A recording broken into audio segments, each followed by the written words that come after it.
Olá, você que está chegando agora, eu sou Ana Luísa Pereira, sou advogada em Portugal e no Brasil. Aqui em Portugal eu trabalho com imigração e hoje eu estou aqui com a Evelyn, que é uma imigrante da Argentina, já em Portugal. Como planejar a migração para Portugal? Quais são os primeiros passos que vocês acreditam que seja bem importantes assim para uma pessoa vir para cá? Então, acho que a primeira parte que a gente tem que falar quando a gente pensa em migrar é o planejamento financeiro. A gente ter segurança, pelo menos por algum tempo, e sempre considerar um tempo maior do que inicialmente você está prevendo, torcendo que as coisas aconteçam mais rapidamente, mas com uma segurança financeira que te permita viver com tranquilidade nesse início de adaptação. Depois, acho que, se a Evelyn, não sei se ela concorda comigo, mas a parte emocional, trabalhar o seu emocional de adaptação, uma nova cultura, como é que foi para você aqui? Sim, eu acho que no começo, nós quando chegamos, sempre pensamos, vamos, ok, vou trabalhar de qualquer coisa, o que eu encontro primeiro, mas também é importante ter objetivos pessoais e ter um apoio emocional. E muitas vezes acontece que a família que fica longe, fica no nosso país. Depois é normal que perdamos um pouco o contacto no dia a dia. E é importante criar neste país, em Portugal, onde emigramos, criar uma rede de apoio, não é? De pessoas que talvez tenham a passar pela mesma situação, que também emigraram, que já têm experiência. Isso eu acho muito importante. É uma nova família, né? Sim, Eu costumo dizer, quando a gente mora fora, a gente cria com os amigos que estão ao nosso redor, é uma nova família. Porque a gente fica longe da nossa família, a gente tem que, quando a gente pensa em sair do nosso país, eu acho que a gente tem que pensar que a gente vai ter que recomeçar de certa forma, e também a gente vai recomeçar mesmo, em todos os sentidos, não só na parte profissional, mas eu acho que também na parte familiar, a gente cria uma nova família, na parte social, tudo, gente, é de realmente um hábitos, recomeço de né, cultural hábitos. muito grande, É, a que dá uma gente. interferência enorme no seu dia a dia, costumes que a gente traz com a gente, que às vezes a gente tem que rever quando está aqui num lugar novo.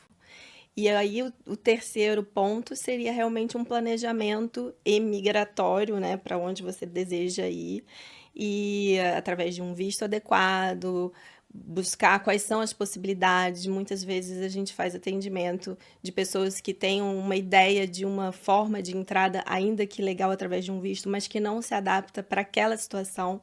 Então, sempre buscar entender em qual seria a sua característica, onde você está apoiado nessa parte jurídica, legal, para que entre numa tranquilidade, sem essa coisa de vir, vou ver o que vai dar, vamos ver, vou tentar entrar de qualquer jeito, vou como turista e vou ficando, que as coisas podem se tornar um pouco mais complicadas.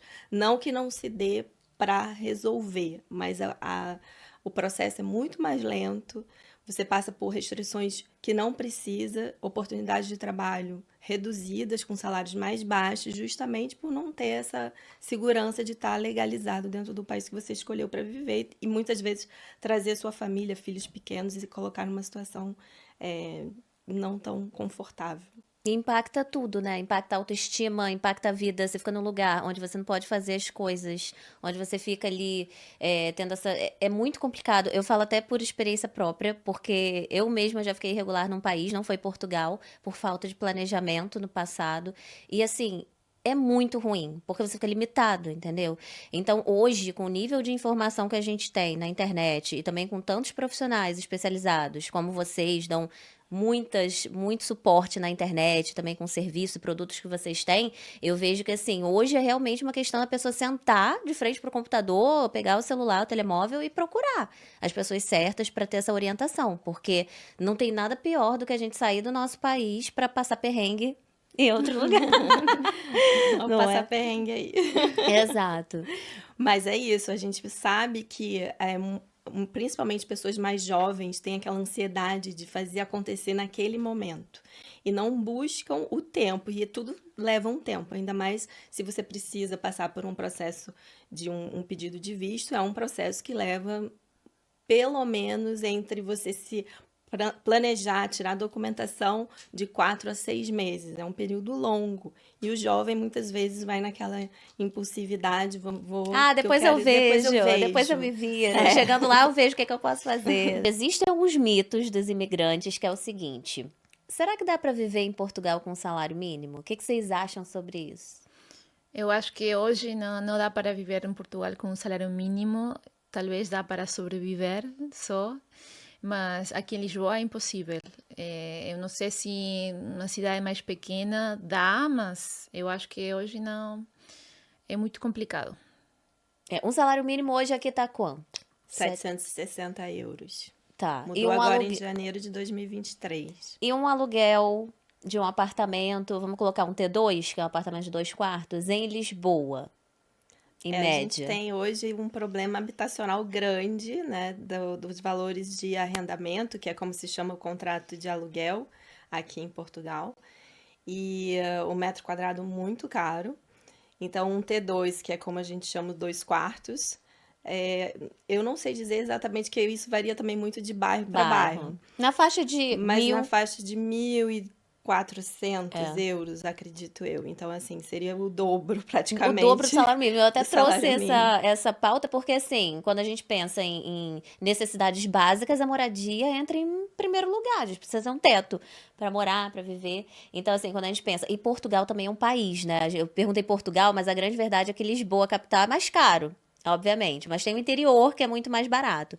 Então, assim, talvez no interior, e aí vocês digam... Aí na questão do interior, eu acredito que tenham oportunidades que se adequem mais a essa realidade do salário, como a Evelyn falou, dando para sobreviver, não seria com uma facilidade de vida, mas para passar o mês, né, que consiga fazer isso de forma mais tranquila. Mas aí existe o contraponto, são cidades que não têm tantas oportunidades de trabalho. E esse hoje é o grande problema que a gente vê dentro do país. Então, Portugal atrai muitos imigrantes hoje, com requisitos para tanto aplicar para visto e dentro mesmo dos meios de prova para autorização de residência dentro do país, onde se exige um salário mínimo. E as pessoas ficam com isso na cabeça. Então, seriam 760 euros suficientes, que é o que normalmente os requisitos que a gente tem na maior parte dos vistos para permanência em Portugal. Então, eu não acredito, como a Evelyn falou, que seja possível, principalmente se a gente está falando em trazer família.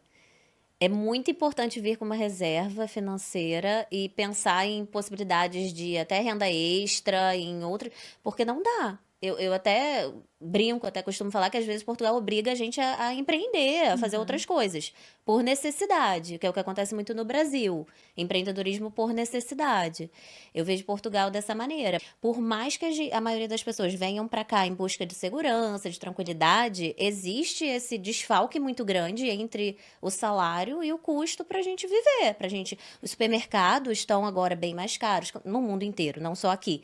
Mas, assim, quando a gente faz a conta, assim, coloca num papel, numa planilha, a gente vê que, na minha opinião, a conta não fecha. Não dá. E é bom a gente trazer essa consciência justamente para desmistificar o que é vendido como uma imagem de Portugal, né? A gente hoje abre as redes sociais e Google e YouTube, tá cheio de informação sobre Portugal como sendo um país extremamente atrativo, e que é. Se pensar em facilidades de se conseguir legalização para entrar em Portugal, é um dos países que menos requer documentos e exigências e algumas garantias, até financeiras, que muitos países pedem, acaba sendo um ponto de atração, um país que é muito atrativo. Mas como você falou, a visão do empreendedor eu acho que aqui é fundamental, já que tem salários, uma média salarial. Aí a gente está falando de 760 euros como salário mínimo, mas uma média salarial em torno de 1.200 a 1.400 euros, que é baixa também. Se a pessoa é empreendedora, ela pode ter muito mais frente de oportunidades de ganhos mais elevados. E aqui no turismo, por exemplo, é um grande mercado, tecnologia, são grandes pontos hoje atrativos de estrangeiros para cá. Você está falando isso, e quando eu trabalhava no mercado corporativo aqui, eu trabalhei 8 meses só na Câmara de Comércio Portuguesa. Eu trabalhava de 9 às 6. Às 6 eu saía e fazia tour a pé. Eu era guia de turismo, fazia tour a pé pelo Rocio ali, pelo Chiado, para complementar a renda. E fim de semana eu levava de carro as pessoas para Sintra, Cascais, eu fazia isso. A Ana me conheceu, acho, quando eu ainda fazia turismo. Sim. E eu fazia isso, porque assim, eu tenho esse tino empreendedor, sempre tive, e aquilo ali para mim não era de fato suficiente, entendeu? E é aquela coisa, para um casal acaba ficando um pouco mais fácil, entre aspas, porque são duas rendas.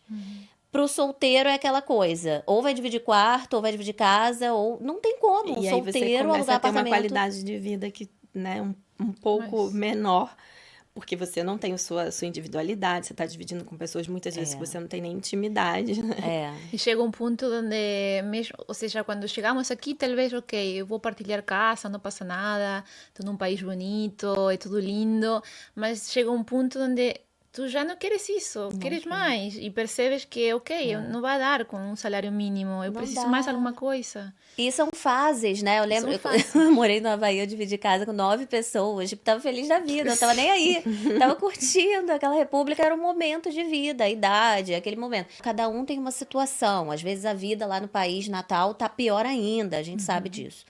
Mas assim, pra muita gente, eu acho que muita gente não tem esse senso de que vindo pra cá vai ter que recomeçar e abrir mão sim de certos confortos, certas coisas, até criar uma reputação, ter um trabalho legal, ou conseguir empreender e ganhar dinheiro com isso. Então, como a gente falou antes, né? Esse preparo, esse planejamento é muito Essa questão importante. emocional que a gente falou no início é muito importante de você justamente mudar a sua forma de pensar. Então, para nós brasileiros, eu, né, vivi a vida toda no Brasil, apesar de ser portuguesa também, mas a gente tem que mudar a forma de entender o funcionamento do país, a parte cultural. E tudo isso implica também em você estar aberto a essas outras possibilidades. Se você nunca se viu prestando um tipo de serviço, talvez como imigrante você tenha que, Tem que prestar. no Vocês início, fizeram algum tipo de serviço? Curioso.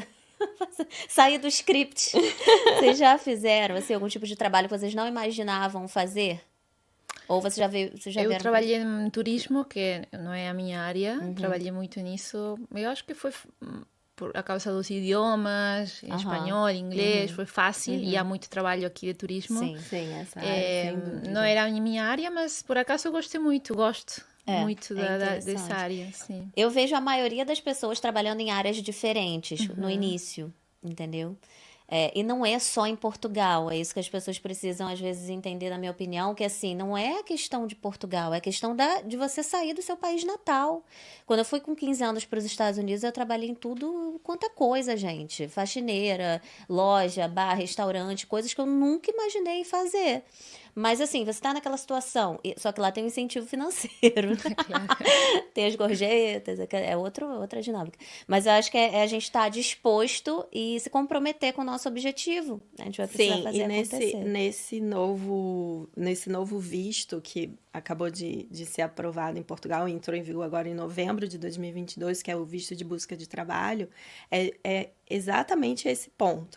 As pessoas, quando procuram uma consultoria para entrar com pedido de visto para vir para cá como busca de trabalho, eu converso muito, olha, se você tem uma profissão regulamentada e ainda não validou sua profissão no país onde você está indo, no caso Portugal, você tem que pensar em aceitar empregos que não sejam da sua área, mas usando o que você tem de habilidades pessoais, como línguas, como a Evelyn falou, que é super importante, principalmente brasileiros que pensam que chegam aqui, falo português, tá tudo certo. Em Portugal, todo mundo fala inglês no mercado, tá todo mundo aí falando inglês. Então, se você não fala, já é um ponto que você não preenche para aquela vaga, possivelmente. Eu fiquei chocada quando eu cheguei em Portugal e notei que todas as pessoas falavam inglês. Desde o empregado de mesa, o garçom, até o Uber, em qualquer lugar, as pessoas Sim, falam inglês. todo Diferente da Espanha, diferente da Itália, diferente de vários outros países. Então, assim, para o imigrante chegar aqui sem o inglês, de fato, vai, como a Evelyn falou, né, Evelyn? Tem que saber quem vem da Argentina ou qualquer outro país que fale espanhol. Precisa saber essa parte do português ou do inglês, né? Isso é bem importante. No Algarve é mais importante o inglês que português. Eu tenho amigos a trabalhar lá e não falam português, mas falam inglês e está a correr certo. E depende também qual cidade, mas aqui em Lisboa o inglês é também muito importante. Porque quem não fala perde oportunidades, né? Quando a gente não tem ali certas competências e habilidades, a gente acaba perdendo muitas oportunidades. Então, o inglês é fundamental.